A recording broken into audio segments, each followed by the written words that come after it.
Hello दोस्तों, good morning to everyone and welcome to Crown Coaching Centre. तो चलिए हम लोग ये 12th क्लास का जो इंग्लिश का सीरीज चल रहा है उसमें हम लोग आज पढ़ेंगे 10 नंबर चैप्टर। और इसमें हम लोग पढ़ेंगे India through a traveller's eyes. और ये एक क्या है, यात्रा वृत्तांत है।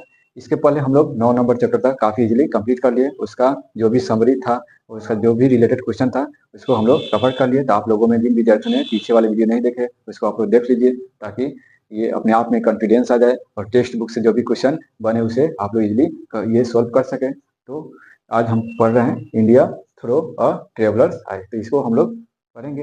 इनके लेखक क्या है, पियर एस बुक। तो ये यात्रा वृत्तांत है, पियर एस बुक इसके राइटर है। ये क्या है, लेडीज राइटर है। बेसिकली इनका जन्म कहाँ हुआ था, अमेरिका में। लेकिन इनके माता पिता चूंकि क्रिश्चियन थे और ईसाई मिशनरी में ये काम करते थे, इसलिए इनके माता पिता जो गए चाइना ये प्रचार करने के लिए गए, और उनके साथ ये भी राइटर गए चाइना। इसलिए इनका जो भी पालन पोषण या शिक्षा हुआ सब चाइना में हुआ। और चाइना से चूंकि भारत क्या पड़ोसी देश है, इसलिए वो चाइना से होते हुए ये हम लोग के देश भारत में आए, यात्रा वृत्तांत लिखे, वही इंडिया थ्रो अ ट्रेवल्स आए। तो इसी के बारे में पढ़ेंगे आज, इसका समरी पढ़ेंगे। तो चलिए पहले इसका इंट्रोडक्शन देख लेते हैं। तो यहाँ राइटर है Pearl S Buck was born in America. तो पियर एस बुक का जन्म कहाँ हुआ था, अमेरिका में। इनका जीवन काल 1892 से 1973 ईस्वी के बीच का काल था। She was Rudyard in a China bye her missionary parents. तो उनका जो पालन पोषण कहाँ हुआ था, चाइना में। क्यों हुआ था, क्योंकि उनके माता पिता क्या थे, ये क्रिश्चियन मिशनरी थे, और वे क्या ईसाई धर्म का प्रचार करने के लिए गए थे चाइना।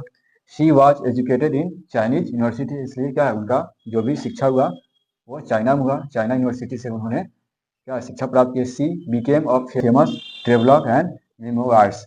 तो वह एक क्या फेमस ट्रेवलर बनी, मतलब यात्रा वृत्तांत लिखने वाले बनी, और ये चरित्र चित्रण करने वाली बनी। सी वॉन द नोबेल प्राइज। वो इतना फेमस हो गई कि वो क्या है, नोबेल प्राप्त हुआ, Nobel prize for literature in 1938। तो उनको नोबेल प्राइज मिला 1938 में। किस क्षेत्र में, तो लिटरेचर साहित्य के क्षेत्र में। नेक्स्ट पॉइंट है India through a traveller's eye is a traveller. तो ये India through a traveller's eyes क्या है, तो ये यात्रा वृत्तांत है। विच इज स्टेट, जो लिया गया है, कहाँ से लिया गया, तो उनका जो क्रिएशन था माई सेवरल वर्ड्स। तो माई सेवरल वर्ड्स में बहुत सारे यात्रा वृत्तांत लिखे हैं, तो उसी में से ये लिया गया है, India through a traveller's eye. ये पॉइंट क्लियर। नेक्स्ट पॉइंट है दिस ट्रेवलॉग शोज। तो ये जो यात्रा वृत्तांत है क्या दिखाता है, हर लव फॉर द पुअरेस्ट। उनका प्यार दिखाता है गरीबों के लिए, गरीब लोग के लिए, जो कहाँ रहते थे, लिविंग इन इंडियन विलेजेस। जो भारत के गांव में जो गरीब लोग रहते थे उन्हीं के प्रति ये जो यात्रा वृत्तांत है उनके प्रति प्यार इसने दिखाता है। तो ये इंट्रोडक्शन हुआ, इसको आप लोग नोट कर लीजिए। हम लोग इसका अब समरी पढ़ते हैं। चलिए इसका हम लोग एक बार समरी देख लेते हैं। और ये काफ़ी सिस्टमेटिक ढंग से सजाया गया है, तो हम लोग इसको एक बार हिंदी के साथ ये पढ़ लेने से ये हमेशा के लिए याद हो जाएगा, और इसे आसानी से ये आप लोग लिख सकते हैं। तो चलिए हम लोग एक बार पढ़ लेते हैं हिंदी के साथ। तो summary of Indian through a traveller's eye, ये राइटर है पियर एस बुक। शुरू होता है India through a traveller's eyes. जो India through a traveller's eyes ये ट्रेवलॉग है या ऐसे है, ये कहाँ से लिया गया, state from my several words by Pearl S Buck. तो पियर एस बुक के द्वारा जो लिखा गया माई सेवरल वर्ड्स, ये उसी में से ये लिया गया।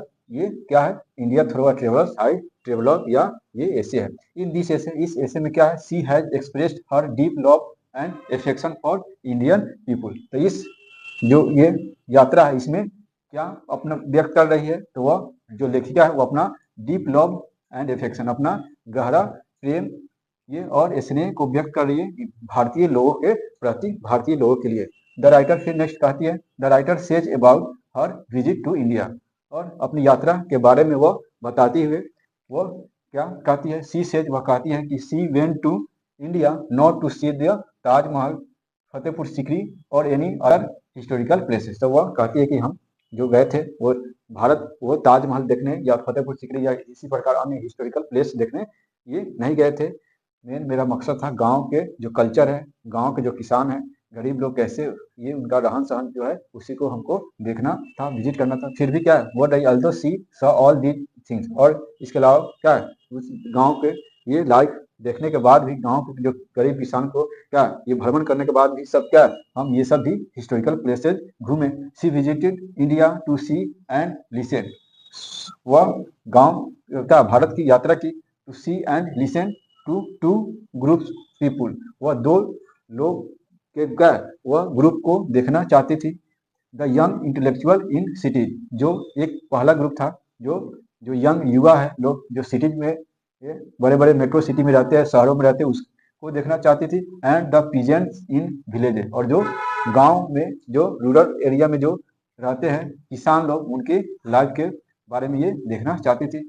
द राइटर नेक्स्ट है द राइटर, यहाँ पे the writer visited rural India and she was shocked, जो ये लेखिका है वह क्या ग्रामीण इलाकों में, भारत के ग्रामीण इलाकों में क्या किए, वह यात्रा की। सी वाज शॉक्ड, वह काफी आश्चर्यचकित हो गए।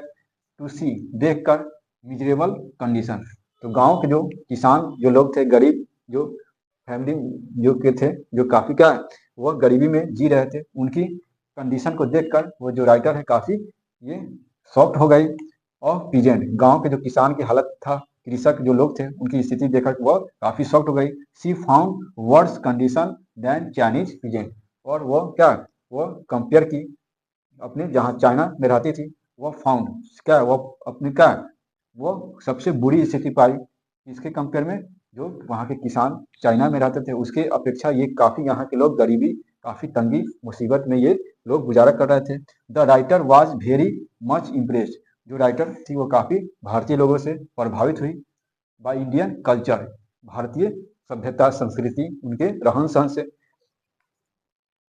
Next, she was fascinated by joint family life of Indians living in village and felt they were very cultured, वो क्या हुई काफी फैसिनेटेड, मतलब काफी मोहित हो गई, क्या देखकर, जो भारतीय लोग थे उनका ज्वाइंट फैमिली, जो क्या एक ही क्या फैमिली के में सभी लोग रहते थे एक साथ, तो ज्वाइंट फैमिली देखकर काफी वो मोहित हो गई, काफी प्रभावित हुई। लिविंग इन विलेजेज, जो गांव में एक साथ लोग एक क्या फैमिली में रहते थे।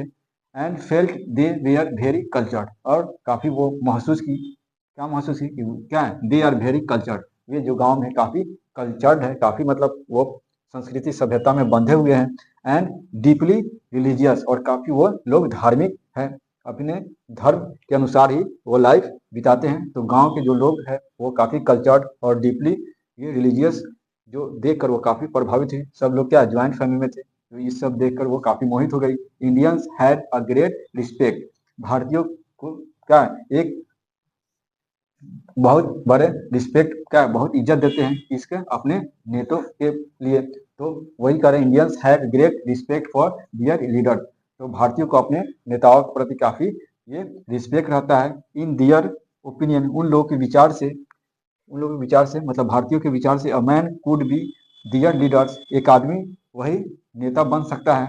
हु वाज ऑनेस्ट, जो काफी जो क्या ईमानदार हो। हाई माइंडेड, जो उच्च विचार रखता हो। एंड ट्रस्टवर्थी, जो विश्वसनीय हो। तो भारतीयों में नेता के प्रति काफी क्या रिस्पेक्ट रहता है, लेकिन उनके माइंड में क्या होना चाहिए, तो उनके माइंड में एक नेता वही हो सकता है जो काफी ईमानदार हो, हाई माइंडेड, उच्च विचार का हो, और काफी ये जनता के प्रति वो विश्वसनीय हो। तो भारतीय कल्चर के अनुसार ये नेता के प्रति रिस्पेक्ट, इन सभी गुण होना चाहिए, तो ये काफी रिस्पेक्ट देते हैं। नेक्स्ट है 10, इस प्रकार the writer present a picture of India, इस प्रकार इस क्या पैराग्राफ में इस क्या छोटे से ये यात्रा व्यवस्था में पूरे भारत का एक अच्छे से सिस्टमेटिक ढंग से तस्वीर ये पेश की है। कैसे, एज सी सा, जैसे उन्होंने देखी, एंड अंडरस्टूड हर हर, जैसे उसे क्या समझ में आया, जैसे वो क्या देखी कल्चर को, वो सारा बात इसमें एक अच्छे से सिस्टमेटिक ढंग से लिख डाली इस यात्रा वृत्तांत में। नेक्स्ट है हर एक्सप्रेशन अबाउट इंडिया सोच, तो उनके जो स्वभाव थे भारतीयों के बारे में वो कैसा था। Deep love affection for Indian people, तो भारतीयों के प्रति काफी गहरा प्रेम स्वभाव और काफी ये स्नेह प्रेम भाव इस पूरे पैराग्राफ में दिखाता है। तो इस प्रकार हम लोग इसको आसानी से हम लोग पढ़ लिए, और इसको आप लोग एक बार देख लीजिए अच्छा से, ताकि ये हमेशा के लिए याद हो जाए, और इससे जो भी आगे क्वेश्चन बनेगा वो नहीं छूटेगा। तो आप लोग इसको नोट कर लीजिए। ओके, फिर नेक्स्ट क्लास में मिलते हैं। Thank you for watching video.